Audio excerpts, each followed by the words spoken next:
భారతదేశం నుండి ఇప్పుడు ఆయుధాలు ఇదివరకు దిగుమతి చేసుకునే స్థాయి నుండి ఇప్పుడు మన దగ్గర నుండి అమ్మే స్థాయికి వచ్చాం. కొనుగోలు చేసే స్థాయిలో మన పొరుగు దేశాలు కూడా ఉన్నాయి. ఇందులో బంగ్లాదేశ్ తాజాగా ఎంపీవీలు ఇండియా నుంచి కొనుగోలు చేస్తుంది.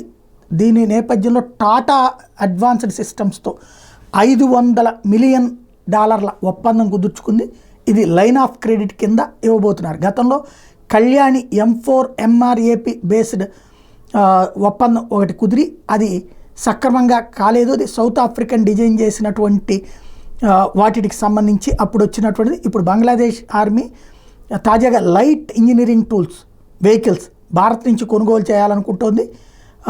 దీంతో పాటుగా లైన్ ఆఫ్ క్రెడిట్ స్కీమ్ కిందన, అంటే మనం ఏదో కిస్తీలుగా కట్టించుకునేటటువంటిది. అంటే ఇప్పుడు ఈ కంపెనీ దగ్గర నుంచి వాళ్ళు కొనుక్కుపోతారు, డబ్బులు కేంద్ర ప్రభుత్వం పెట్టుబడి పెడుతుంది, బ్యాంకులతో లైన్ చేపిస్తుంది.